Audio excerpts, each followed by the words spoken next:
Voilà, bonsoir. Oui, on m'entend. Parfait. Bonsoir à toutes et à tous. Merci d'être là. Merci d'être venus pour cette deuxième rencontre du programme L'écriture des lieux. Donc, c'est rendez-vous entre nature et littérature que propose la Fondation Jan Michalski. Cette rencontre qui est intitulée Un nez au secours de la forêt. Et nous avons le plaisir, l'honneur d'avoir Dominique Roch à nos côtés. Bienvenue, Dominique. Donc voilà, vous avez passé 3 décennies aux sources du parfum, à parcourir les senteurs du monde, pour ravitailler en matière première la parfumerie fine. De ces aventures, de ces rencontres, vous avez publié en 2021 un premier ouvrage qui s'appelle Cueilleur d'essence, puis Le parfum des forêts 2 ans plus tard, tous deux chez Grasset. Des ouvrages présentés à la fois comme, je trouve, des enquêtes d'investigation sur les rouages, sur les dessous, sur les sources de ces matières premières que forment les parfums. Et puis des ouvrages aussi présentés comme des carnets de voyage qui relatent un peu toutes les expériences, les rencontres que vous avez faites lors de ces aventures-là. Je vous ai senti un peu, si j'ose, et vous allez me dire si vous êtes d'accord avec le parallèle, je vous ai senti à la croisée entre un Nicolas Bouvier et un Hugo Clément. Donc pour ceux et celles qui ne connaissent pas, Hugo Clément, c'est un journaliste spécialisé sur ces questions d'enquête environnementale, un journaliste français. Et puis Nicolas Bouvier, j'ai l'impression qu'on n'a pas vraiment besoin de le présenter. Est-ce que ce petit comparatif vous va ? Les comparatifs sont toujours très flatteurs, donc moi, j'essaie de faire acte d'humilité, mais enfin, oui, on est tout à fait dans ces directions-là. Oui. Est-ce que vous aviez, comme Nicolas Bouvier, un carnet à la main dans ces aventures-là et vous êtes parti avec l'envie de pouvoir écrire sur un carnet durant toutes ces décennies-là ? Alors, pas du tout, absolument pas. En fait, ce qui se passe, c'est que donc pendant un peu plus de 3 décennies, j'ai fait un travail réellement. C'était mon travail qui était d'aller chercher les matières premières là où elles se trouvent. Elles se trouvent dans une quarantaine ou 45 pays très divers. Et donc, évidemment, quand je rentrais chez moi ou autour de moi, mes amis me disaient « mais c'est formidable ce que tu nous racontes, tu devrais écrire quelque chose ». J'ai jamais pris ça très au sérieux jusqu'à ce que dans un de mes derniers voyages, une de mes dernières découvertes, qui était d'aller à la découverte de l'arbre à encens, je suis allé dans un pays qui s'appelle le Somaliland, qui est très mal connu et pour cause, puisqu'il n'est pas reconnu par la communauté internationale. Donc le Somaliland, ce n'est pas la Somalie. La Somalie, c'est la partie ex-italienne, Mogadiscio, là où il y a une bombe à peu près toutes les 48 heures. Et le Somaliland, c'est la côte nord du golfe d'Aden, là, qui est l'ancienne Somalie britannique. Bref, c'est le berceau, l'un des berceaux des arbres à encens. Et l'aventure de la découverte de ces arbres, il n'est déjà pas facile d'aller dans le pays, pas facile de trouver les arbres. Et quand je me suis retrouvé en haut des falaises où poussent ces arbres dans des conditions très particulières, puisqu'ils aiment le rocher, donc on a du mal à comprendre, mais ils s'enracinent dans les rochers, et que le garçon somali qui m'accompagnait m'a montré comment on gémait, puisque le terme c'est gémer, ces arbres, c'est-à-dire en décollant une mince couche de l'écorce. Donc vous décollez une mince couche de l'écorce et immédiatement, il y a comme des perles de lait qui apparaissent sur le bois, et c'est la naissance de ce qui va devenir l'encens. Et ce qui est extraordinaire, c'est que instantanément, surtout s'il y a un peu de vent, l'odeur de ces perles qui sortent vraiment du bois est tellement intense, tellement forte qu'elle est bouleversante. C'est-à-dire qu'on a le sentiment, selon le passé qu'on a, ou bien de retrouver des odeurs d'église de notre enfance, ou bien des odeurs de certains parfums. Et quand je suis redescendu, je l'ai vraiment vécu comme une expérience émotionnelle. Quand je suis redescendu, je me suis dit à moi-même, t'as pas le droit de pas essayer de raconter tout ça. Voilà, c'est comme ça qu'est né le livre. À vos débuts, vous avez travaillé dans une société qui mettait en place des unités de distillation à travers le monde, puis ensuite vous êtes devenu sourceur pendant depuis une dizaine d'années pour différentes entreprises dans la parfumerie fine. Et avant de commencer et d'aller un peu plus loin, j'aimerais qu'on précise un petit peu le cadre de cette industrie, de ces métiers qui sont assez obscur, je crois, pour nous. On connaît toutes et tous le parfum, mais on ne sait pas vraiment ce qu'il y a derrière un parfum. Donc j'aimerais peut-être que vous commenciez par nous dire ce qu'il y a derrière un flacon de parfum. Il y a des molécules synthétiques, il y a des molécules naturelles. Ces molécules naturelles, de quelle nature sont-elles? Est-ce que vous pouvez un petit peu nous expliquer?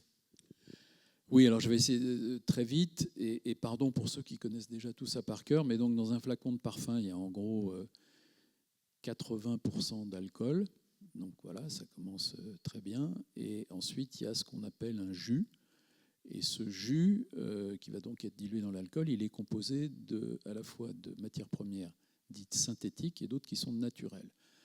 Alors, je crois que tout le monde a entendu parler ou c'est un peu de notoriété commune que les molécules synthétiques coûtent moins cher que les molécules naturelles. Et donc, qu'est-ce qui se passe? Dans les parfums, il y a plus de synthétique que de naturel. Pas dans tous les parfums, bien sûr. Il y a des parfums de très très haute qualité. Et ce qu'il faut voir là-dedans, c'est très important, c'est que pour faire un bon parfum, tous les parfumeurs disent qu'il leur faut les deux.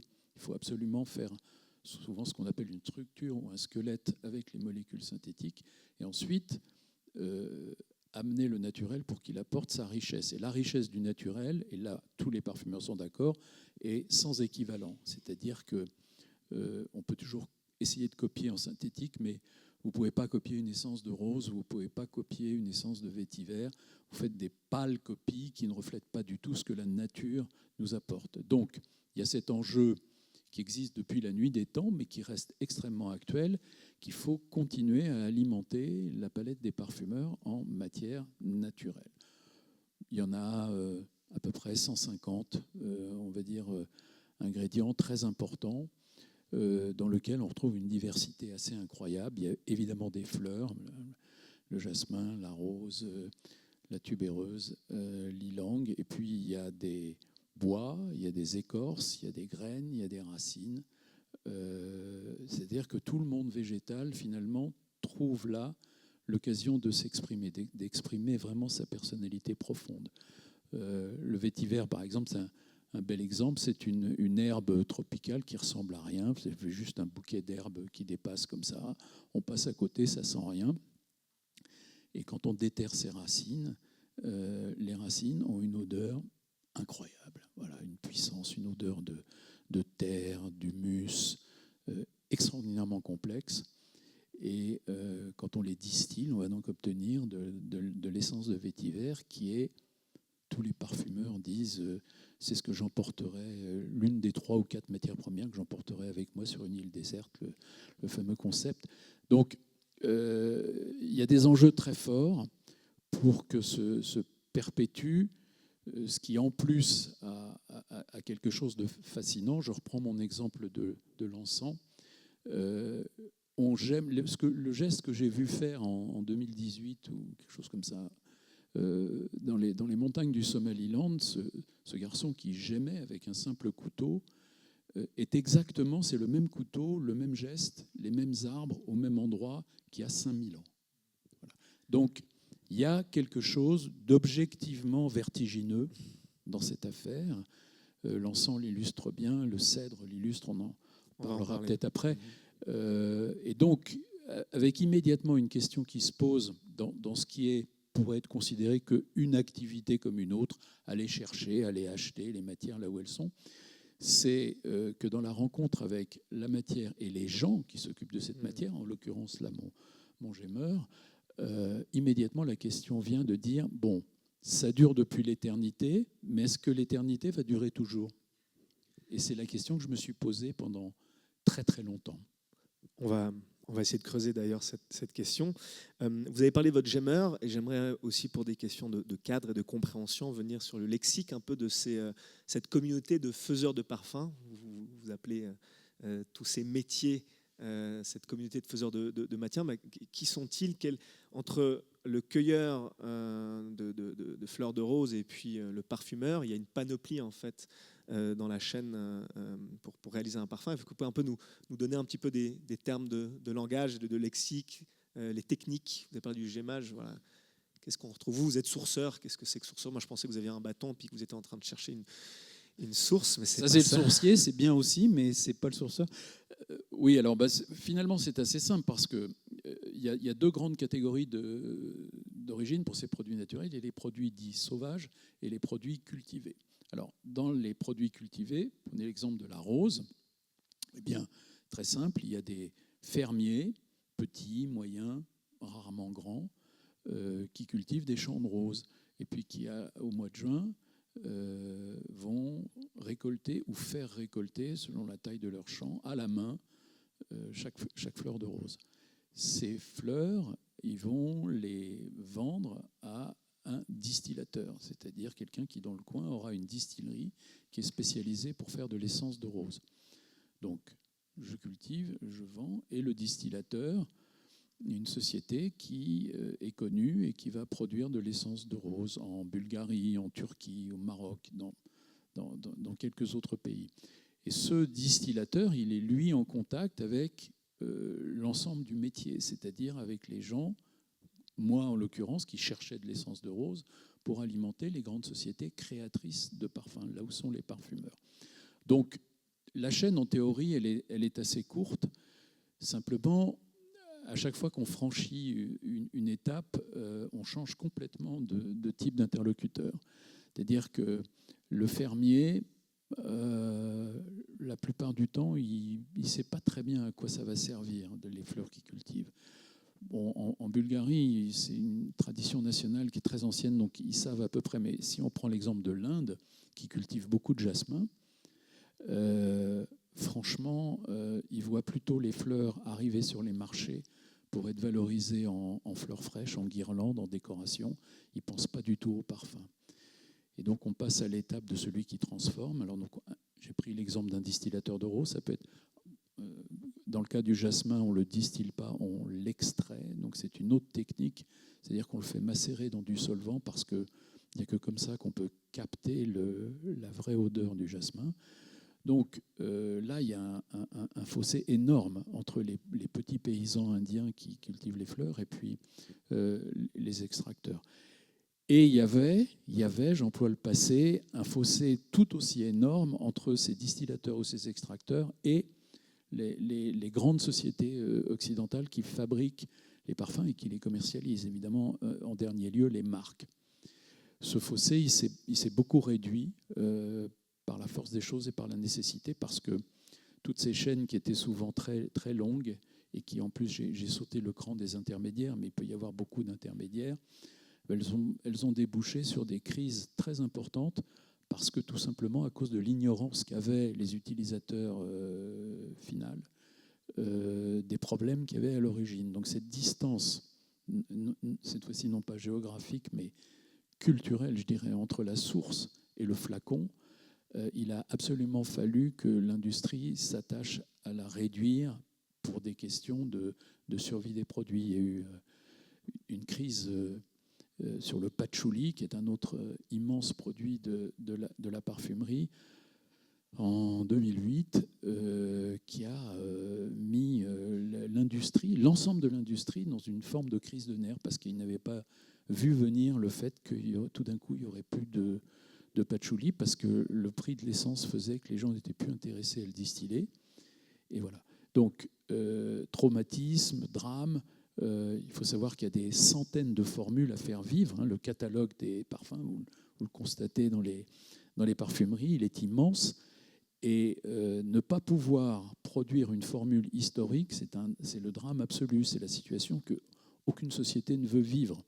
Donc, si j'ai plus de patchouli,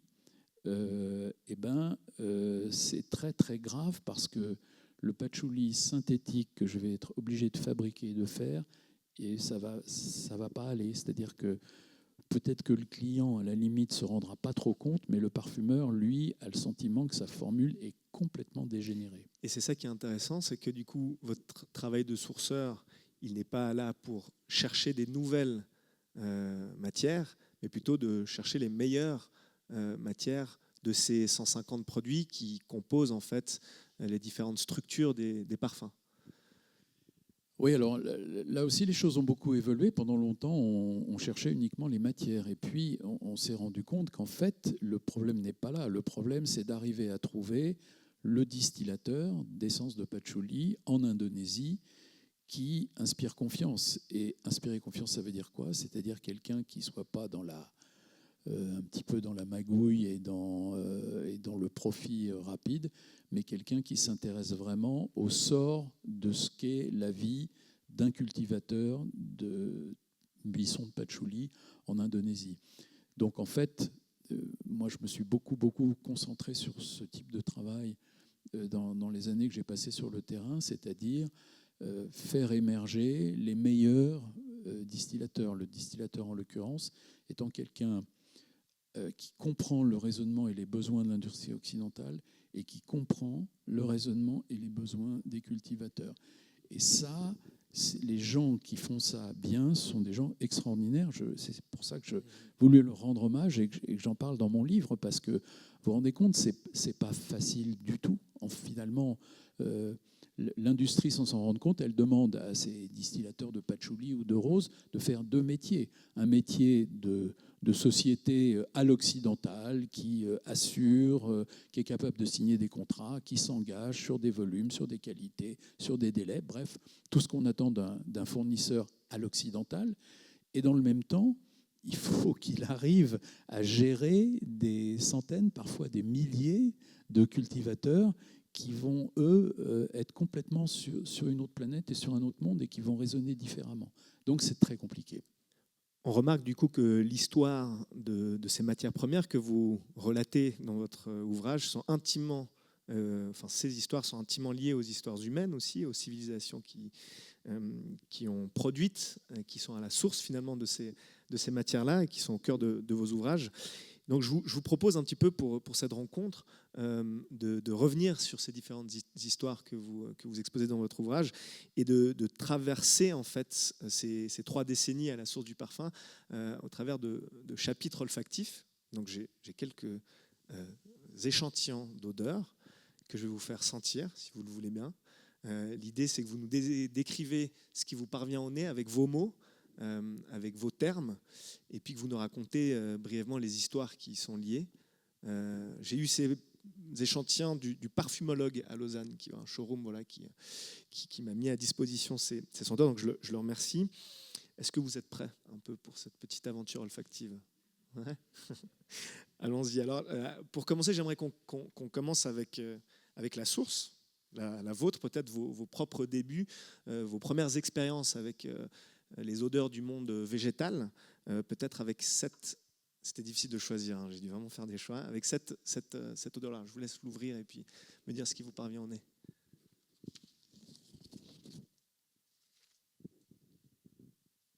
Alors ça, c'est... Pardon. Bon.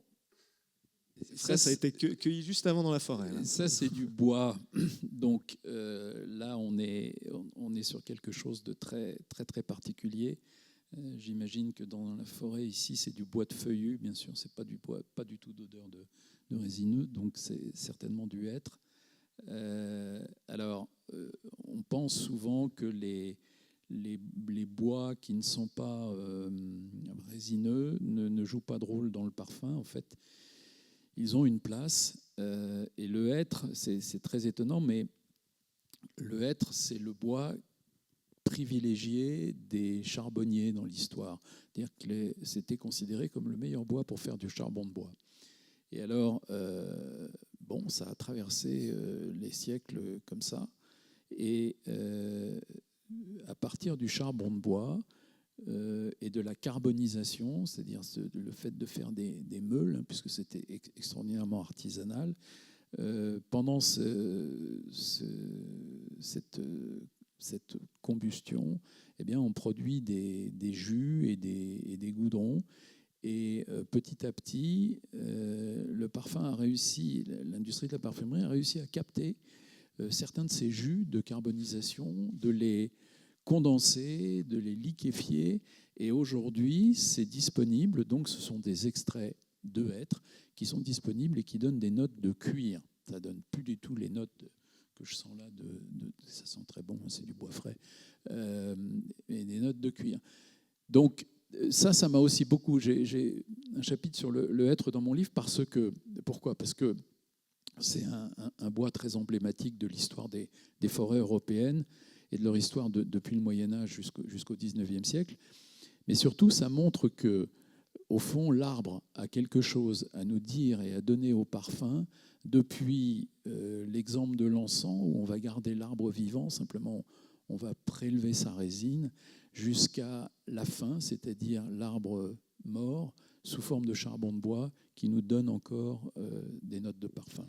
Et dans votre ouvrage, vous évoquez le fait qu'une de vos toutes premières expériences a été d'avoir eu ces effluves de sciure de hêtres et de sapins tout jeunes, qui vous a plongé un peu dans cet amour pour les arbres. Oui. Alors, je ne vais pas raconter toute ma vie, ce serait un peu long. Mais mon père, en fait, avait été bûcheron aux États-Unis. Il avait ramené certaines des toutes premières tronçonneuses. On est dans fin des années 50. Et il voulait en faire, essayer d'en vivre. Et donc, pendant des années, il a fait des démonstrations dans les forêts françaises. Il allait, et il avait une tronçonneuse, et le propriétaire forestier convoquait ses équipes de bûcherons, qui étaient évidemment des Italiens, et on mesurait la compétition entre abattre un couple de bûcherons italiens qui s'attaquaient à un hêtre ou à un sapin, et puis mon père avec sa tronçonneuse. Et parfois, il m'a emmené avec lui. Et j'ai gardé ces souvenirs absolument extraordinaires, parce qu'en tant qu'enfant, c'était incroyablement impressionnant. Les deux, d'ailleurs, les bûcherons italiens qui se relayaient, et que pendant que le deuxième prenait le relais, l'autre avait son kill de rouge à la main. Et puis mon père qui, lui, avait pas de gants et fumait pendant qu'il tronçonnait. Je veux dire, l'impression de basculer dans une époque qui, évidemment, n'existe plus, mais qui a laissé des souvenirs qui me sont... Et alors, j'ai cette odeur du sapin et cette odeur du hêtre. Et je veux dire que de venir ici, dans le Jura, on a d'ailleurs fait des démonstrations, je me souviens, du côté de Mijoux et tout ça. Enfin, c'était... voilà. C'est un très beau souvenir. Venons-en à une autre odeur qui est peut-être à la source aussi de votre amour pour tout ça. Je vous laisse l'ouvrir aussi et me dire ce qui vous parvient au nez. Oui, alors la lavande. La lavande. Et la lavande, j'aimerais juste qu'on s'attarde un peu sur, sans trop s'attarder, parce qu'on a pas mal d'odeurs à traverser, sur cette odeur-là, parce que c'est avec votre ami Fabrice que vous avez appris à sentir, n'est-ce pas? Et comment est-ce qu'on apprend à sentir? Alors normalement, pour apprendre à sentir, il faut faire des études de parfumerie, et ça dure 5 ans, c'est très compliqué, très difficile. J'explique souvent aux gens que il y a deux choses chez tout le monde, chez nous tous. Il y a une certaine capacité, une certaine sensibilité aux odeurs. On est plus ou moins doué, mais surtout, on est tous au départ nuls dans le développement de la mémoire olfactive, tout simplement parce que c'est pas considéré comme quelque chose qu'on doit apprendre à l'école, donc on ne l'apprend pas. Et donc, les apprentis parfumeurs, la première chose qu'ils doivent faire, c'est pendant des années apprendre à mémoriser et à classer des centaines, j'ose pas dire des milliers, mais c'est vraiment des centaines d'odeurs dans leur tête. Donc c'est un parcours assez inouï, quoi. C'est comme si on n'avait jamais appris à compter ou à lire et que tout d'un coup il fallait s'atteler à ça à l'âge adulte. Alors ils font ça. Donc une fois qu'ils font ça, c'est assez prodigieux parce que ça veut dire que moi je sens, donc quand je sens le nez, je vais dire oui c'est de la lavande, mais eux dire j'aimerais bien que tu partes, ta prochaine formule, ça parte sur une note lavande, mais il n'y aurait pas que ça. Et donc, simplement le fait de le dire, eux le convoquent dans leur cerveau et sont capables de mettre 3, 4 odeurs de lavande différentes en jeu et de savoir avec quoi ils vont combiner. Est-ce qu'ils vont combiner ça avec un peu de vanille, un peu de baume Pérou, un peu de vétiver. Et donc, un parfumeur talentueux, à l'issue de 5 ans d'études, va être capable de commencer à faire des formules dans sa tête. Voilà, ce qui montre bien l'importance de cette éducation à la mémoire olfactive. Moi, je ne l'ai pas, je n'ai pas fait ces études-là. Donc, en fait, je sens de façon très basique, simplement parce que j'ai passé beaucoup d'heures dans les champs de lavande, j'en ai vu des différents, les lavandes d'altitude, les lavandes fines, les lavandins qui ne sont plus de la lavande, mais qui sont un hybride. Voilà, donc, bon, petit à petit, on acquiert quand même un peu des bases, mais je suis très, très loin d'avoir les capacités d'un parfumeur. Mais comment est-ce qu'on décrit une odeur? Parce que je sais qu'il y a des méthodes. Je sais que vous utilisez beaucoup le registre de la musique, par exemple, pour décrire une senteur. Là, qu'est-ce qui vous parvient en nez, là?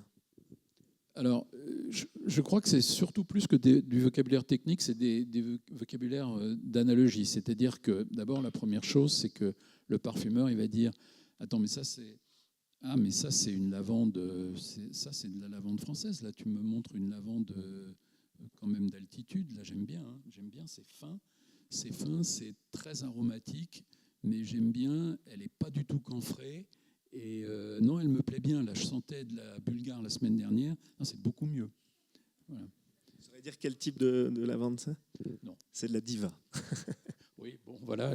Donc une lavande française qui pousse effectivement à partir de 1000 mètres d'altitude et, voilà, et qui est très jolie.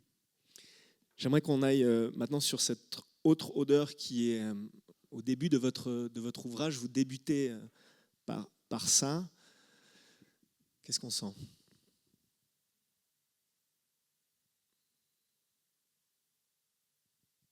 C'est une fleur.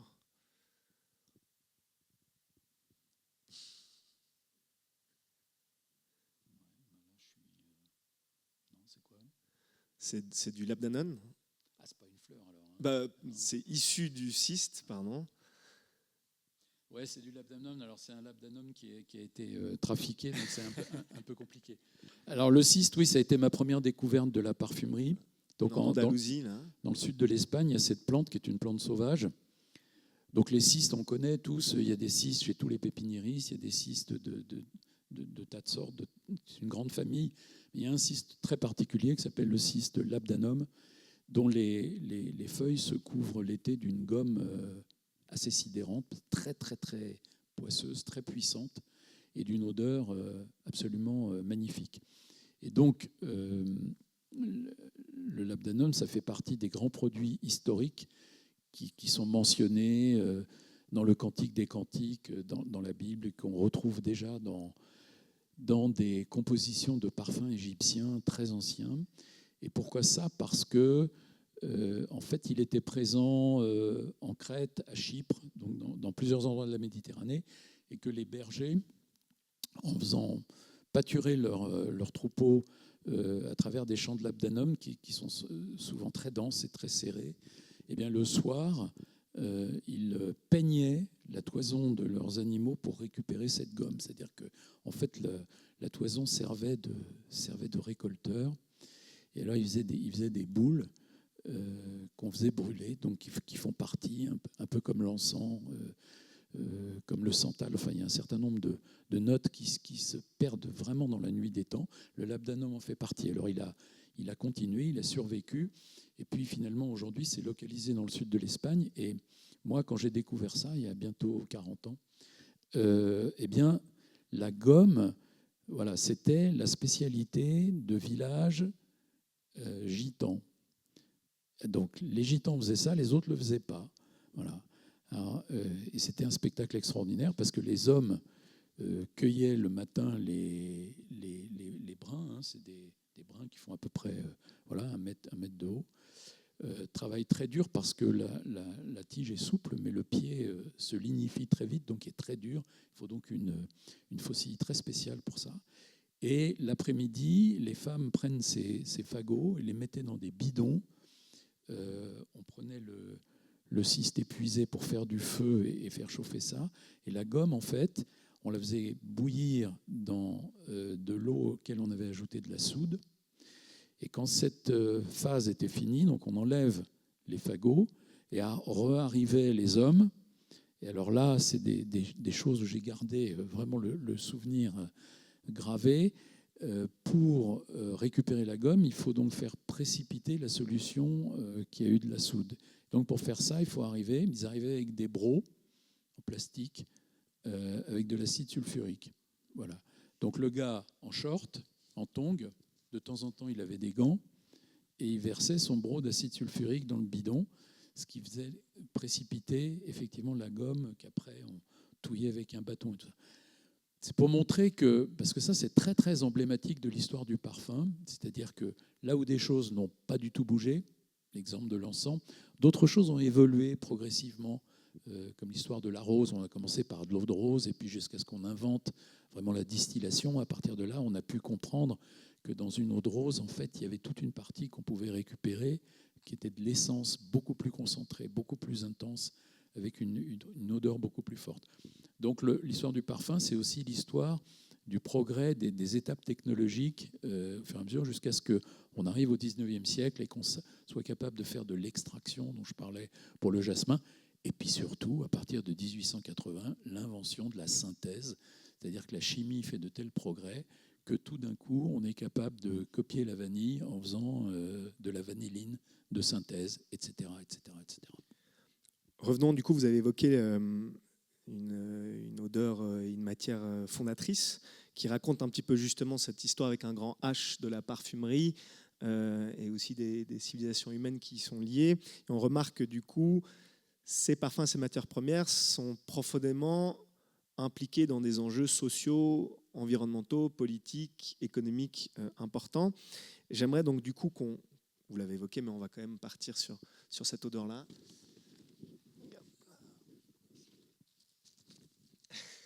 La triche. Donc ça, c'est le plus vieux parfum au monde. Oui, l'encens peut prétendre être le premier parfum du monde.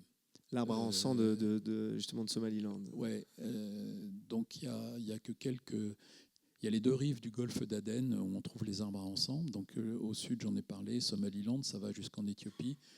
Et puis au nord, Yémen et Oman, avec des arbres qui sont très, très, très similaires. Ce qui m'intéresse ici, c'est que là, vous rencontrez du coup Zara et son frère Gouel. Et puis sur ces routes, vous avez évoqué que vous êtes parti sur les routes pour aller à la rencontre d'un de ces spécimens, d'un des arbres. Là, j'ai l'impression que le temps s'est un peu arrêté, c'est un peu brouillé, et vous croisez la route eh bien, de Rimbaud l'Éthiopien et de la reine de Saba. C'est ça? Drôle de rencontre quand même sur oui, la route de Somaliland. Tout ce qui est autour de l'encens est très étonnant et donne cette sensation d'éternité dont j'ai déjà parlé. Alors il se trouve qu'effectivement, les premières routes où on est allé voir des arbres, j'avais un peu étudié le sujet parce que je me passionne beaucoup pour l'œuvre et la vie d'Arthur Rimbaud, et je savais que là où on allait aller, ça serait exactement à l'endroit où il passait, lui, avec ses caravanes, quand il allait donc de la côte jusqu'à Harar, où il vivait, où il était commerçant. Donc ça m'a beaucoup impressionné. Et c'était quoi le deuxième élément? Et la reine de Saba la aussi. Reine de Saba. Non, la reine de Saba, c'est encore une autre histoire. Il y a deux matières qui pour moi rivalisent dans l'histoire pour le titre de premier parfum du monde. Donc c'est la deuxième. Donc il y a l'encens bien sûr, et la deuxième c'est le cèdre. Alors pourquoi le cèdre? On va peut-être en reparler après, mais il y a la forêt de cèdre sur le mont Liban est pour moi, alors à coup sûr, a le titre de première forêt du monde. Pourquoi? Parce que c'est la première forêt c'est la forêt où les premières civilisations se sont rejointes pour exploiter des arbres. Elle est à peu près équidistante des civilisations qui émergeaient en Mésopotamie à l'est et en Égypte au sud, les deux étant très dépourvus de bois de qualité. Et donc très vite, ils se sont rendus sur le mont Liban pour exploiter les cèdres. Et en exploitant les cèdres, donc on les a exploités pour la qualité du bois, bien sûr, mais on s'est rendu compte qu'ils avaient une odeur fantastique. Le bois de cèdre, j'espère que vous avez tous eu l'occasion d'en sentir, sent très fort, très bon et surtout très longtemps.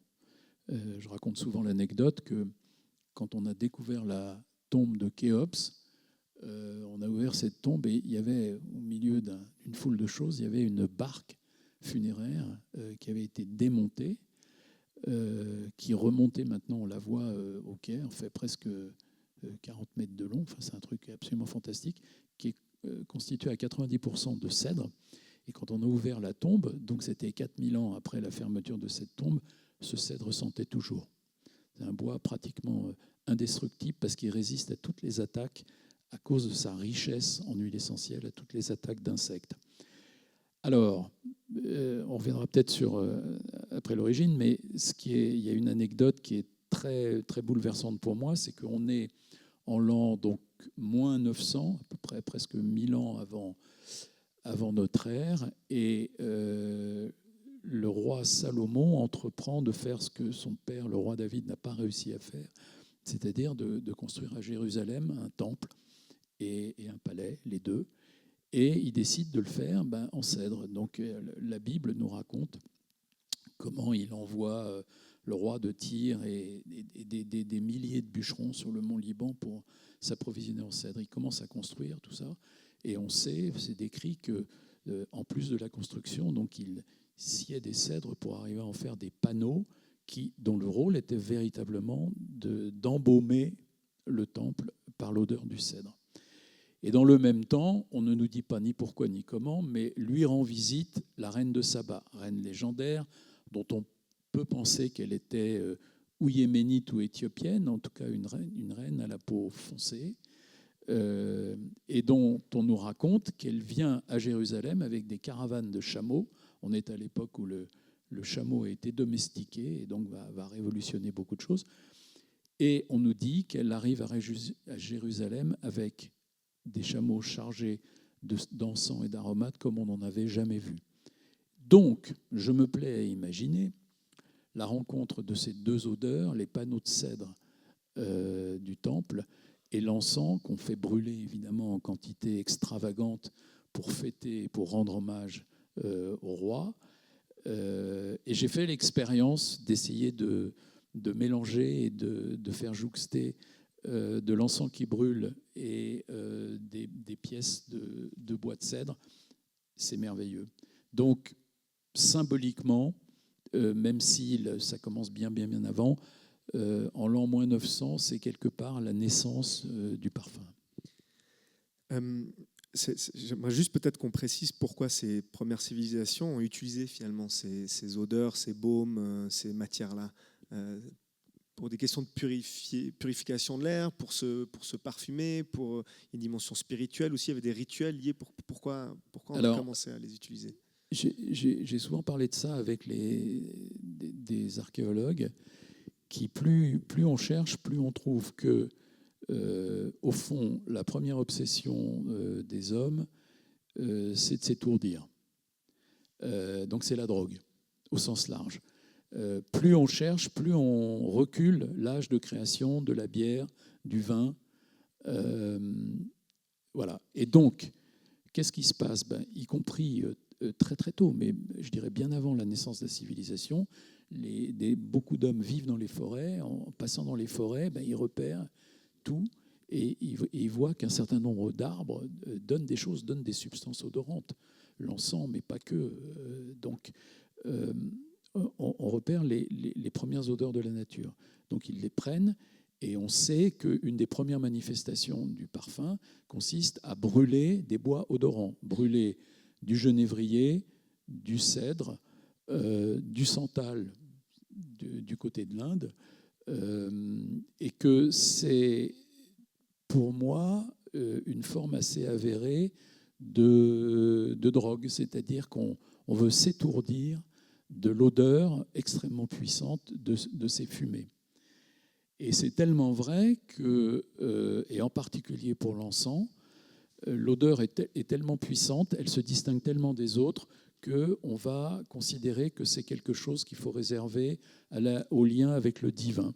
Et donc très très vite, on a des témoignages dans plusieurs civilisations qu'on brûle de l'encens pour rendre hommage aux dieux. Alors ça, c'est une première fonction du parfum.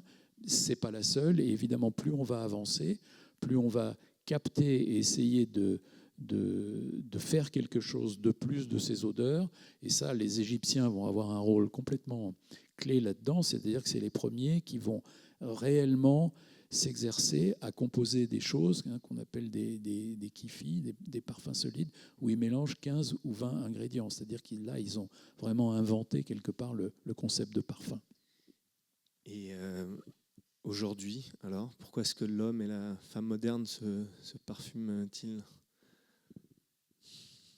L'itinéraire du parfum, il est très, très divers selon les civilisations. C'est très, très intéressant, en particulier en Occident. Hein. On a donc l'Antiquité, très riche en parfums. On n'a pas jamais assez de roses, jamais assez d'encens. Il y a des histoires absolument phénoménales sur l'usage que les Romains faisaient de toutes ces matières. Donc, une espèce d'âge de gloire. Pendant ce temps-là, un peu après arrive l'islam, et alors l'islam est fou de parfum, et ça se démentira jamais.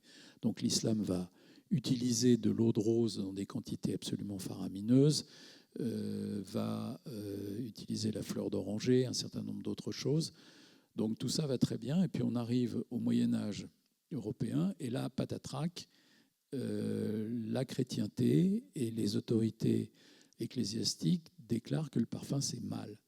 C'est mal parce que c'est jouissif. Et donc, forcément, ça va pas. Donc, le parfum, c'est le péché. Et donc, pendant de nombreux siècles, le parfum va plutôt se réfugier dans un registre de remède. C'est-à-dire qu'au fond, les seuls endroits où on peut sentir du parfum, c'est dans les pharmacies et comme remède. Et puis, on va arriver, et jusqu'à ce qu'on arrive au XVIIe siècle, l'émergence de Grasse. Tout d'un coup, on se dit, les gants, ça sent mauvais, parce que le tannage, ça a des odeurs très fortes. Qu'est-ce qu'on pourrait faire pour que ça ne sente pas mauvais? On pourrait faire du parfum. Et là va commencer à se mettre en place ce qui est devenu la parfumerie moderne et qui va complètement éclore, c'est une autre date un petit peu clé, en 1709 avec la création de l'eau de Cologne. L'eau de Cologne, c'est le premier parfum moderne, c'est-à-dire c'est un parfum où tout d'un coup, on sait distiller de l'alcool, donc on est capable, sur un support d'alcool, de mettre des huiles essentielles. Et l'eau de Cologne va donner ses heures de gloire à la bergamote et un certain nombre à la lavande. Et on invente là la parfumerie moderne. Venons-en à la bergamote. Elle est un peu là. Est-ce que vous pouvez me sentir cette odeur? Donc là, on n'est pas sur une matière première, on est sur un parfum. Alors, oui, 2 mots sur la bergamote. Donc, c'est un peu la reine en parfumerie fine, en particulier. C'est la reine de ce qu'on appelle les citrus, c'est-à-dire toutes ces essences qu'on capte dans la peau des fruits de la famille des oranges, des citrons et toute cette variété. Alors, les grands responsables de la diffusion de ces fruits et de ces arbres, ce sont effectivement les marchands arabes, les marchands de l'islam, qui s'entichent de ces arbres, non seulement pour leurs fruits, mais aussi parce que leur feuillage est persistant, donc ça donne de la verdure en hiver, et que surtout, tous ces citrus ont des fleurs formidablement odorantes. Et c'est pour ça qu'on retrouve encore dans toute l'Andalousie des arbres à orange amer et autres absolument qui datent du temps de l'Andalousie arabe.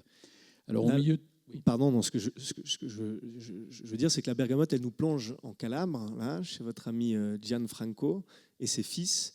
C'est la 5e génération de producteurs de bergamote dans le sud de l'Italie. Et en vous lisant, j'ai eu l'impression que c'était un peu David contre Goliath, de la grosse production d'agrumes mondiale qu'on peut trouver au Brésil ou au Canada. Est-ce que vous pouvez un peu nous raconter cette famille-là? En Argentine, au Brésil, en Argentine, cette famille-là qui lutte pour pouvoir préserver aussi des savoir-faire, pour pouvoir préserver une tradition, grâce notamment à la parfumerie fine. Oui, alors quand on parle de parfumerie, évidemment, il faut être assez précis. Hein. Les parfums, c'est très très large. Là, jusqu'à présent, on a parlé vraiment de parfumerie fine. Il ne faut pas oublier qu'il y a aussi toute la parfumerie dite fonctionnelle, c'est-à-dire parfumer des lessives, parfumer absolument tout.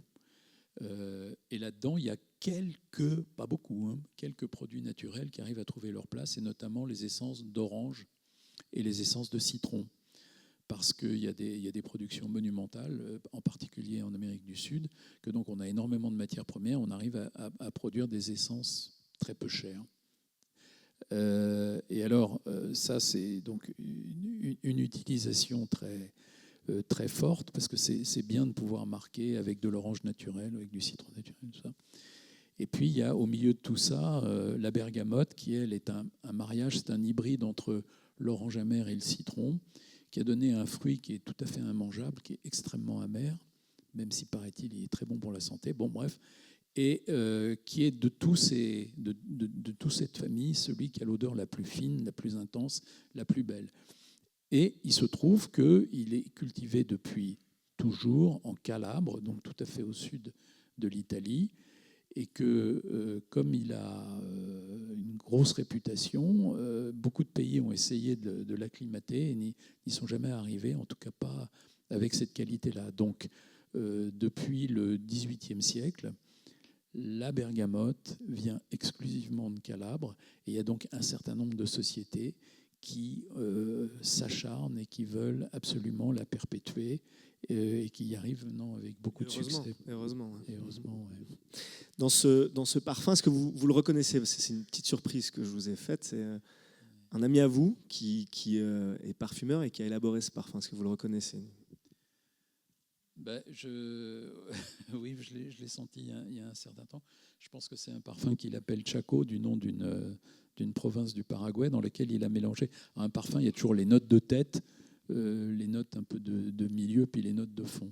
Donc là, la note de tête, elle sent très très fort la bergamote, donc ça c'est tout à fait délicieux.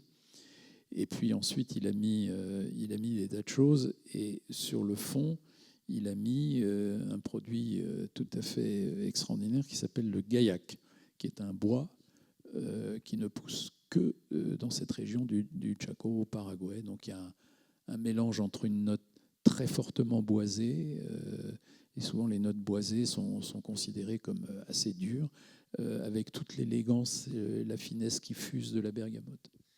Vous nous aviez parlé justement l'abattage des cèdres du Liban. Parlons un petit peu de la situation du gaillac au Chaco, au Paraguay. Qu'est-ce qui se passe en fait? Qu'est-ce qui s'est passé avec le gaillac? Alors ça, c'est un grand sujet. C'est le sujet du massacre de la nature. Donc, voilà. Parlons du massacre de la nature. Donc, le parfum n'est peut-être pas forcément tout à fait en tête de liste de ces histoires plus tristes les unes que les autres. Donc, dans mon livre, je raconte l'histoire du massacre de la forêt du Liban, mais ça, c'est l'Antiquité.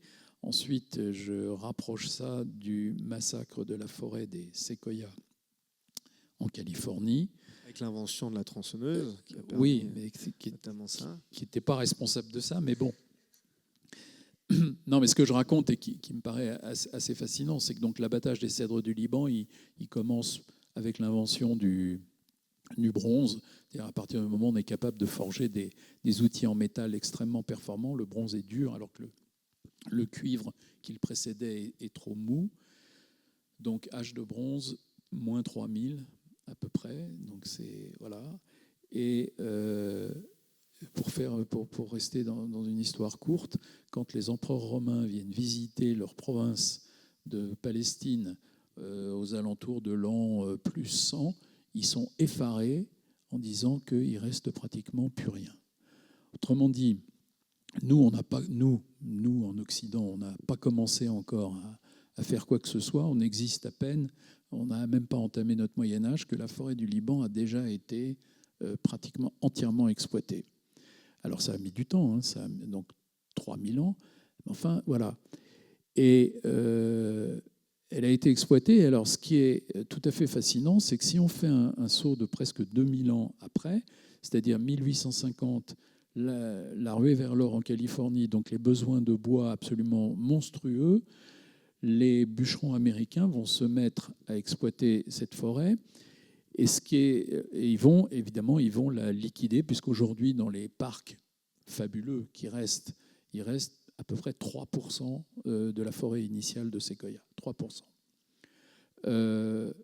Et pourquoi je dis que c'est fascinant? Parce que la façon dont les bois étaient coupés, débardés, exploités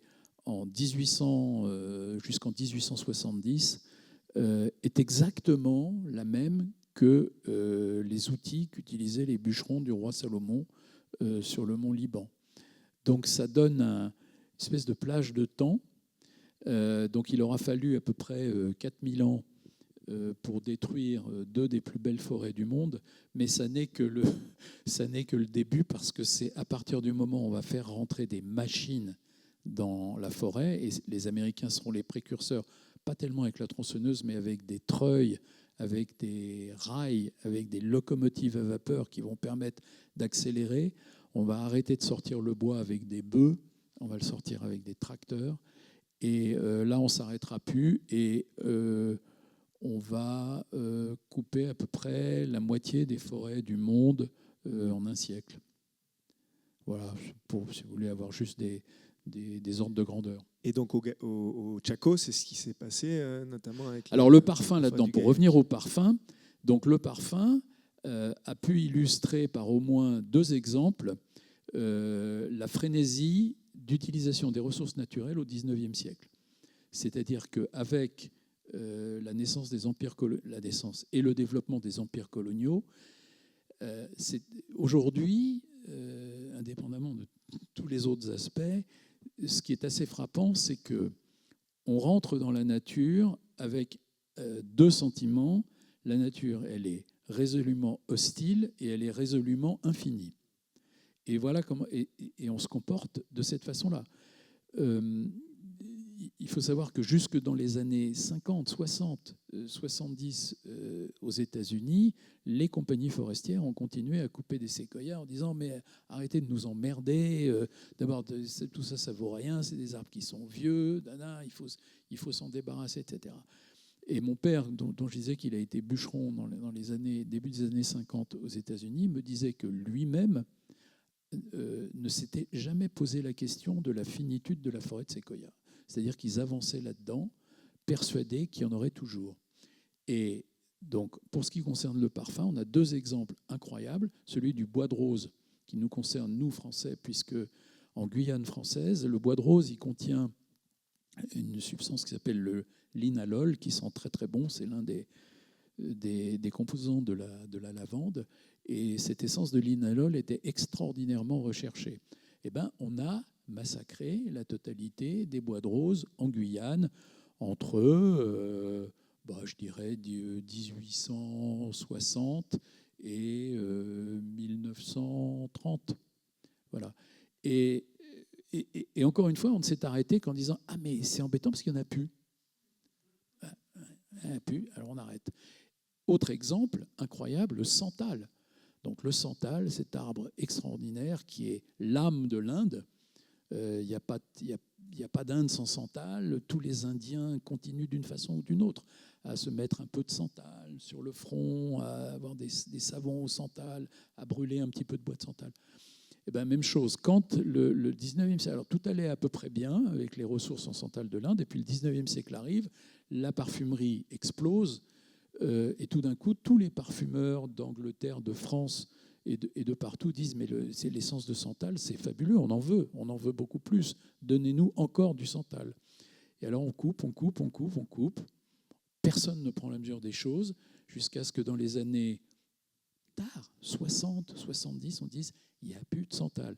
Et là, en Inde, ça a pris un tour totalement dramatique, c'est-à-dire que la pénurie de santal a fait qu'il y a des gangs qui se sont constitués pour aller chercher du santal à tout prix partout, y compris en tuant des gens, en tuant des paysans, parce qu'ils allaient chercher les souches. Les souches sont très riches en huile essentielle, et donc ils tuaient les gens pour pouvoir déterrer les souches la nuit. Enfin, on est arrivé à des choses absolument inimaginables. Donc on a au moins 2 exemples dans la parfumerie où réellement on s'est comporté exactement à l'image de tout le reste, c'est-à-dire nature infinie, qui a prouvé sa finitude. Et pour revenir au Gaillac, qui a été aussi victime de surexploitation, je sais que le gouvernement du Paraguay a décidé d'interdire son exportation. Donc il y a des mesures de protection qui se mettent en place. Mais concrètement, pour pouvoir lutter contre ce déboisement massif qui s'opère en fait dans les forêts du monde et principalement aussi dans les forêts tropicales et subtropicales, je crois que vous le dites dans votre livre, il y a à peu près des surfaces grandes comme la France qui sont déboisées tous les 5 ans. Il y a 2 modèles qui existent, vous les relatez, c'est le modèle de la sanctuarisation et le modèle de la plantation. Est-ce que vous pouvez un peu nous présenter brièvement ces deux modèles, nous dire un peu ses avantages, ses inconvénients, juste qu'on comprenne bien ce que représentent ces deux modèles-là. Si on commencerait par la sanctuarisation, par exemple, qu'est-ce que ça représente? Et pourquoi c'est compliqué aussi de le mettre en place dans certaines régions?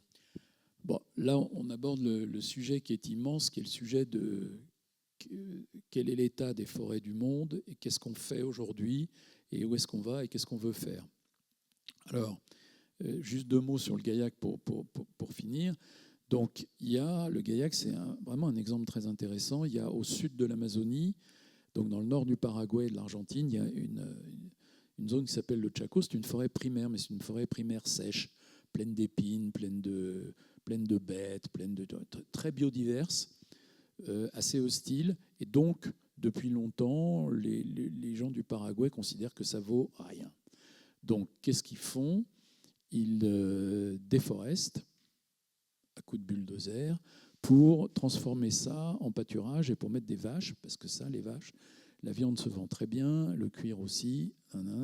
Donc, le Paraguay est depuis des années en tête des statistiques des pays les plus déforestateurs de la planète.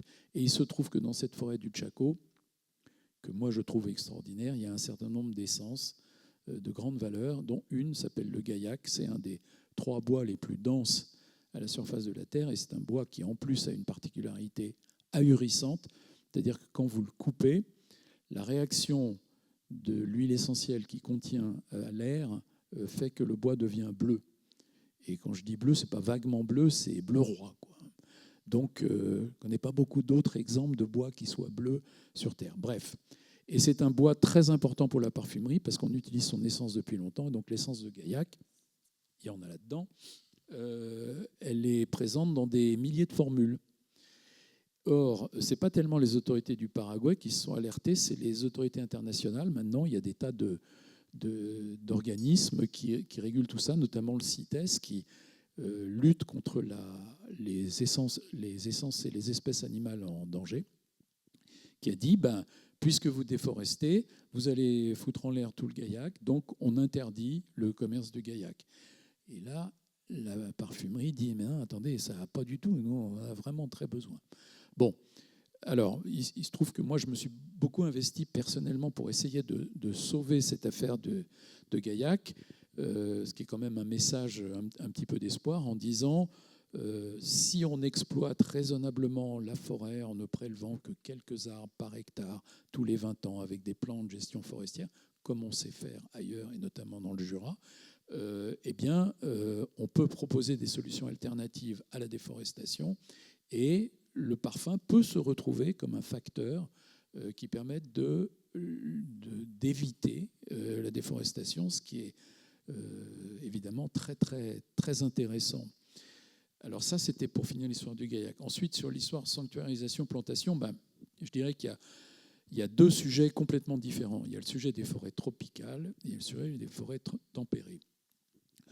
Pour faire rapide, sur les forêts tempérées, en dépit de tas d'exemples qu'on peut donner, etc., on va dire que la situation n'est pas si mauvaise que ça. C'est-à-dire que d'abord, il y a énormément de ressources, notamment en Russie, mais pas que, Canada, États-Unis, Europe aussi, Scandinavie notamment. Et donc, on peut dire que tout ça, avec des tas de réserves dans tous les sens, est quand même assez bien géré. Donc, l'avenir de ces forêts, c'est quoi? C'est de replanter une fois qu'on a coupé. Alors là arrivent des tas de débats qui sont tout à fait passionnants, qui est de savoir ce qu'il faut planter et comment il faut planter. Alors comme vous le savez, aujourd'hui la tendance, c'est la tendance du pin des Landes, c'est-à-dire qu'on coupe tout et puis on replante en ligne une monoessence, que du pin maritime, et on recommence. Évidemment, ça fait totalement hurler les écologistes qui disent « mais c'est un non-sens de faire ça, on appauvrit les sols, on appauvrit la biodiversité, etc. etc. » Ils n'ont pas complètement tort. Simplement, ce qu'on peut constater, c'est qu'en Europe et dans beaucoup de pays, ce n'est pas la seule solution qui est utilisée. Il y a aussi beaucoup de futaies jardinées, et notamment en Suisse, qui donne beaucoup d'exemples de très bonne gestion là-dessus. c'est-à-dire ce qui devrait être le modèle idéal et qu'on aimerait rencontrer partout, c'est-à-dire on a des populations dans lesquelles les essences sont mélangées, et notamment quand on a à la fois du sapin et du hêtre, c'est magnifique parce qu'on a du résineux et du feuillu. Et on prélève de temps en temps les arbres qui sont mûrs et on laisse la forêt se régénérer. Donc voilà. Donc moi je dirais qu'il n'y a pas de quoi s'affoler sur le destin des forêts tempérées. En revanche, sur les forêts tropicales, alors là ça va très mal depuis longtemps, depuis la colonisation, c'est-à-dire qu'on est rentré partout dans les forêts en Afrique pour prélever. Voilà, on a fait reculer considérablement la forêt équatoriale du bassin du Congo. L'Amazonie, on en parle tous les jours, donc je ne vous apprendrai rien. Selon les présidents de la République, on recommence, on ralentit, on accélère. Donc, pas de problème résolu. Et l'affaire de l'Asie du Sud-Est, qui est le troisième grand bassin de ressources en forêt tropicale, où là, on a quand même notre ami le palmier à huile, qui a contribué à mettre en l'air de la forêt primaire, mais sur des millions et des millions d'hectares. Donc je raconte un peu mon... Restons un peu sur ce palmier à huile. Vous évoquez le cas de l'île de Bornéo, avec votre rencontre avec un chauffeur lorsque vous traversez ces kilomètres de monoculture, de plantation d'arbres à huile de palme. Et puis vous écrivez cette phrase: l'occidental se cabrait contre une déforestation, donc une plantation aussi ici, puisqu'on on déforeste, puis ensuite on plante ces arbres à huile de palme. Donc l'occidental se cabrait contre une déforestation lui paraissant assassine, pendant que son chauffeur local en expliquait tous ses bienfaits. Et j'ai l'impression qu'il y a une tension là qui aussi traverse un peu votre ouvrage. J'aurais voulu savoir comment vous avez géré cette tension entre vous, occidental, qui peut-être a ce recul sur l'atteinte qu'on peut faire à des paysages et puis de ressources et ces forêts-là, et puis ces populations locales qui y voient aussi une opportunité d'une certaine manière.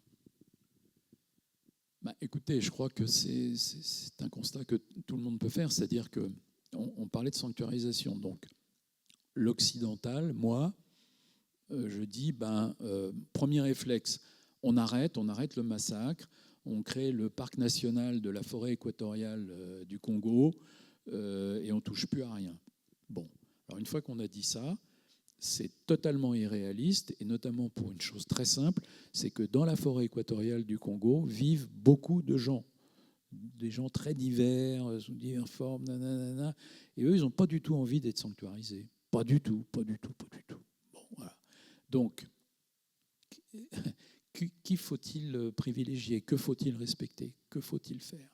Très compliqué. Et donc, dans l'exemple du Sud-Est, même chose, le palmier à huile a apporté une richesse incroyable à des gens qui n'en avaient pas. Alors, c'est des sujets qui, à la fin, dépassent largement le cadre des forêts, parce que l'Indonésie et la Malaisie veulent être les premiers producteurs d'huile de palme, les Chinois leur en demandent, etc. Donc, qu'est-ce qu'il faut faire? Moi, je pense que tous les combats qui sont menés par, et Dieu sait s'il y a des organisations, des ONG qui s'occupent de ça, sauver les orang-outans d'un côté, sauver les trucs de l'autre, ont complètement raison, mais franchement, je ne vois pas à l'heure actuelle ce qui va freiner ce mouvement. C'est un constat, les forces qui sont en présence, il faut être réaliste, on ne va pas supprimer demain matin l'industrie de l'huile de palme, quoi.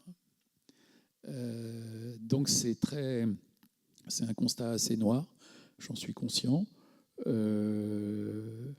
Je pense que la seule solution viendra des pays eux-mêmes. C'est-à-dire que ce n'est pas Greenpeace qui pourra imposer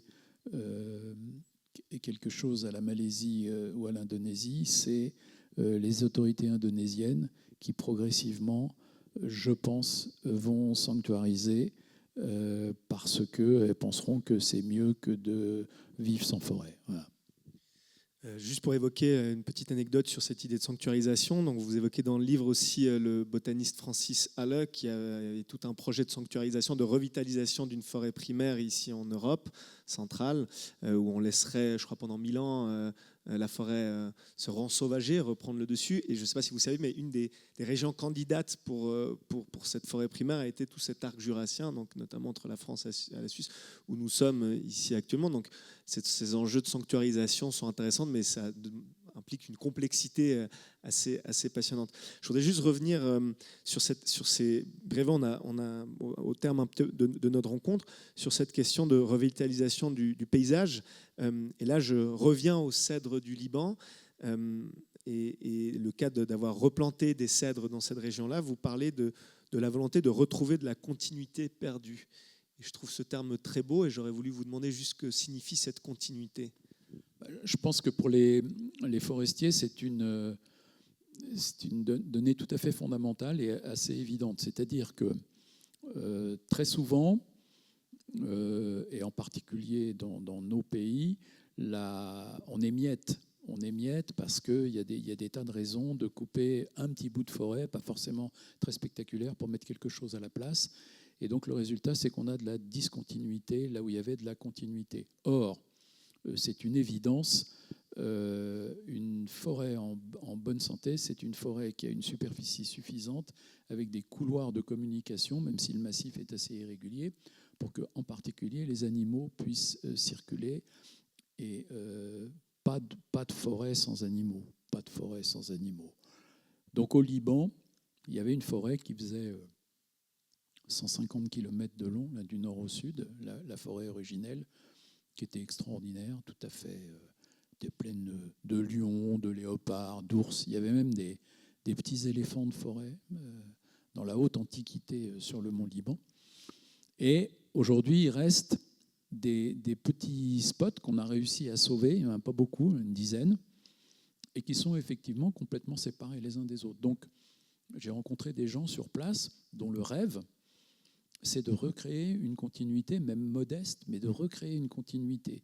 C'est-à-dire d'essayer de relier les poches de cèdres survivants les unes aux autres par des plantations de cèdres.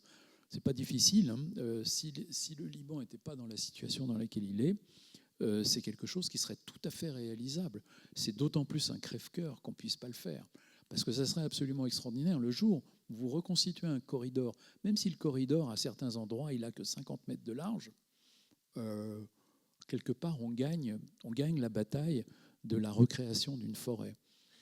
Cette continuité, elle n'est pas que biologique, elle est aussi historique, elle est aussi sociale, dans le cadre notamment du cèdre. Oui, alors, sur le cèdre, c'est des forêts d'altitude, donc les villages sont en dessous, mais évidemment que tout le monde en bénéficierait et que tout le monde trouverait ça très bien. Mais je pense que l'enjeu primordial, c'est que dans cette continuité, la faune revienne.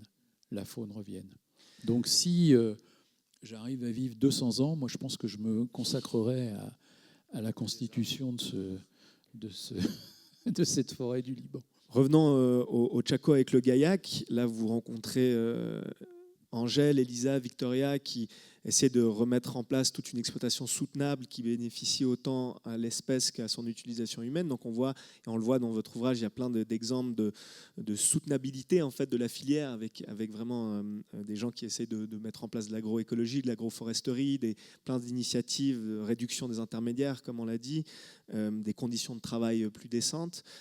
Mais au Tchako, vos amis vous accordent l'abattage d'un spécimen, d'un gaillac de 80 ans, et vous écrivez cette très belle phrase, vous dites, en l'abattant, sans rancune, ce gaillac me donne son parfum et me raconte sa vie, à moi qui viens d'y mettre un terme. Et vous dites même que vous ne doutez pas une seule seconde de la nécessité d'abattre cet arbre. Est-ce qu'on peut donc aimer les arbres et les abattre, Dominique ? Bon, alors je vais répondre oui, hein, je peux pas répondre autre chose. Écoutez, franchement, c'est très simple. L'humanité ne peut pas vivre sans abattre des arbres. Voilà. On aurait peut-être pu faire un choix différent, mais on ne vivrait pas comme on vit aujourd'hui. Donc ça, c'est la première banalité qu'il faut souligner. Donc à partir de ça, je pense que c'est peut-être un peu simpliste, mais je le dis comme ça, il faut couper le bon arbre au bon endroit au bon moment. Ce qu'on fait pas très souvent finalement, ce qu'on fait un peu, et notamment en Europe. Je pense qu'on est un des coins de la planète où c'est le mieux fait. Si on fait ça, je veux dire, les arbres, ils poussent très vite. Hein. Les arbres, ils poussent très vite et ils poussent tout le temps. J'insiste là-dessus dans mon livre. Pour moi, les forêts sont éternelles. C'est-à-dire que tout ce qu'on peut leur faire de pire, elles ont le temps. Elles ont le temps. Il y a des ginkgos qui ont survécu à Hiroshima. Il y a, à Tchernobyl, la forêt pousse énormément. Donc, les forêts, elles sont là depuis 370 millions d'années. Nous, pas trop. Nous, on vit au mieux un siècle. Les arbres, là, Francis Allais expliquait que si on part de zéro pour arriver à une forêt primaire de feuillus, il faudra à peu près 600 ans. Voilà, ça donne une échelle des choses. Donc, quelles que soient les bêtises qu'on pourra faire, quelle que soit l'ampleur de ces bêtises, la forêt dit rien et repousse. La forêt dit rien et repousse. Je trouve que c'est un exemple absolument merveilleux et j'insiste dans mon livre pour dire, on dit souvent qu'on fait du mal aux forêts. Non, on ne fait pas du mal aux forêts, on fait du mal à nous-mêmes. C'est à nous-mêmes qu'on fait du mal. Les forêts, ça va très bien. Tu coupes un chêne centenaire, et ben moi je fais repousser un gland l'année d'après et j'aurai le temps, je reviendrai voir mon gland dans 200 ans. Et lorsque vous évoquez de ne pas avoir douté de la nécessité d'abattre l'arbre, ce qui me touche là, c'est pour revenir à cette idée de continuité, pour dire justement que finalement, en fait, ces filières-là, ces cultures-là qui sont faites de manière durable et soutenable, permettent justement de pouvoir revaloriser une essence, un produit, des populations, des savoir-faire. Oui. On est vraiment au cœur de tout ça. C'est pour ça qu'il n'y a pas de doute finalement.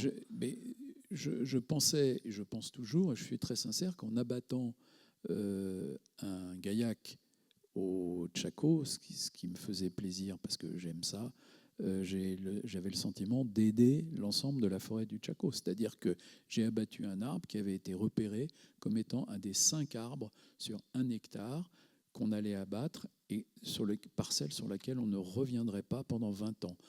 On peut faire ce type de raisonnement quand on contrôle le destin de la parcelle, ce qui était là le cas. C'est tout le travail qu'on fait en achetant. Moi, j'ai rejoint un groupe d'amis, on a acheté 900 hectares. Bon, dans le Jura, c'est beaucoup, là-bas, c'est pas beaucoup, mais 900 hectares de forêt primaire au Chaco pour faire un exemple d'exploitation rationnelle et extraordinairement limitée. Quand on a ça, quand on a ce filet de sécurité-là, abattre un arbre, c'est magnifique. On abat un arbre et on regarde le voisin qui est un peu plus petit et qui, lui, va continuer à pousser. J'aimerais qu'on termine en revenant à vous, si vous êtes bien d'accord, avec peut-être deux dernières questions. Vous écrivez au tout début de votre ouvrage, pour revenir aussi au parfum, que le parfum nous rassure d'abord en nous parlant de nous, il nous captive ensuite en nous parlant de lui. J'aurais voulu savoir qu'est-ce que le parfum et d'ailleurs lequel vous a appris de vous et qu'est-ce que, après toutes ces années, vous avez appris du parfum ou ce que vous retenez du parfum. Moi, je crois que la relation au parfum, pour tout le monde, je l'espère, elle commence dans la nature. Et on a vraiment, je pense, tous des souvenirs, je ne sais même pas si le mot souvenir est celui qui convient, des choses qui sont imprimées dans notre cerveau, en particulier dans nos cerveaux d'enfants, au niveau olfactif. Pour moi, c'est le muguet. Voilà, j'ai raconté ma propre expérience. Donc, j'allais dans la forêt de Rambouillet, il y avait des nappes de muguet incroyables, j'avais cette odeur de muguet. Et après, j'ai rencontré le parfum de ma mère, elle mettait Diorissimo, qui est un parfum qui est entièrement tourné autour du muguet. Donc voilà, les deux choses se sont connectées, mais j'aurais pas eu cette sensation autour de Diorissimo si j'avais pas senti avant du muguet. Donc sentir du genêt, sentir l'humus dans les forêts, enfin il y a une variété incroyable de notes naturelles qui s'impriment en nous, et je pense que ce sont les portes qui vont guider ensuite nos choix dans les parfums. Donc, très souvent, l'ouverture d'un flacon, même encore aujourd'hui, pour moi, va m'évoquer quelque chose. C'est pour ça que je dis qu'il nous parle de nous avant de lui parler de lui. il y a quelque chose là. Qu'est-ce que c'est que cette odeur boisée? Qu'est-ce que c'est que cette odeur florale? Voilà, une rose qui nous éclate dans le nez et qu'on va immédiatement relier à quelque chose. Au-delà de la dimension aussi poétique, j'ai l'impression que, en tout cas moi, à l'issue de la lecture de vos ouvrages, je ne peux plus m'empêcher maintenant de penser à toute la traçabilité, à toutes les histoires qui résident en fait dans ces odeurs-là et dans un parfum. Et vous m'avez appris à sentir d'une certaine manière et aussi à réfléchir ce qu'il y a derrière cet acte de sentir. J'aimerais terminer avec une dernière remarque, une dernière question. Et là, je reviens aussi à vous. Vous citez votre père dans l'ouvrage, dans les deux ouvrages, il est assez présent. Et il vous dit ceci, un conseil, j'imagine. Il dit « N'oublie pas que toutes les forêts repoussent, seules ou avec de l'aide. Les arbres ne sont pas rancuniers, ils ont juste beaucoup plus de temps que nous. » Et Dominique, je voulais savoir si, selon vous, on va pouvoir, nous, continuer à regarder et respirer les arbres qui poussent à nos côtés, selon vous. Ah oui, mais moi, je suis incroyablement optimiste. Les arbres ne sont pas rancuniers, c'est extraordinaire. C'est-à-dire qu'on leur a tout fait, nous, les hommes, aux arbres. On les a massacrés sous toutes les latitudes, tous les continents, tous les trucs. Ils ne sont pas rancuniers. Ils sont pas rancuniers. Donc, bien sûr qu'on va... En ce moment, il y a un phénomène tout bête, c'est ce qu'on appelle la déprise agricole. C'est-à-dire qu'il y a une... Je parle de la France, là, il y a une crise très importante d'une population d'agriculteurs qui est très vieillissante et qui donc s'en vont des exploitations qui sont par ailleurs plus rentables. Qu'est-ce qui se passe immédiatement? De la forêt commence à pousser. Au départ, c'est de la broussaille. On a l'impression que c'est un peu sale, que c'est pas bien. Et puis petit à petit, les premiers arbres s'installent. Et puis ensuite, les suivants, jusqu'à ce qu'on aboutisse à une forme de forêt qui va véritablement devenir de la forêt. La France n'a jamais eu autant de surface forestière qu'aujourd'hui. Jamais. Sachant qu'en 1850, c'était le point le plus bas absolu qui affolait absolument tout le monde et qu'on a pu un peu freiner que par l'exploitation du charbon. On ne peut pas non plus se réjouir de la déprise rurale non plus, mais c'est pour montrer aussi que lorsque l'humain se retire un peu d'un territoire, évidemment la nature revient en fait. Oui, mais c'est un élément très très important. Je ne dis pas que c'est pas toujours bien et qu'il faudra sans doute à un moment redéfricher pour refaire de l'agriculture, j'en sais rien. Mais ce que je veux dire, c'est qu'il y a une espèce de mouvement permanent dans lequel les arbres veulent continuer à être à la surface du globe. Voilà, sous toutes les latitudes et sous toutes les formes. Et ils ont une ténacité, une persévérance. Et en plus, ils sont tout le temps devant eux. Donc c'est un phénomène qu'on ne perçoit pas forcément tout le temps, mais qui est un phénomène fantastique, absolument fantastique. Et alors, continuons à les regarder et respirer à leur côté. Je vous remercie beaucoup. Merci infiniment. On va poursuivre avec une verrée. On va vous offrir une verrée à l'étage et vous aurez l'occasion de pouvoir échanger directement avec Dominique et aussi profiter d'une session de dédicace, si vous le souhaitez, de ces deux ouvrages. Un grand merci pour votre écoute. On se retrouve le 30 septembre prochain à 19h, ici même, pour la dernière rencontre du programme Écriture les lieux, en compagnie de Stanislas Lubienski et Idia Tuppernein, pour une soirée intitulée « Revisiter l'histoire naturelle » le 30 septembre prochain. Un grand merci encore. Merci beaucoup, Dominique.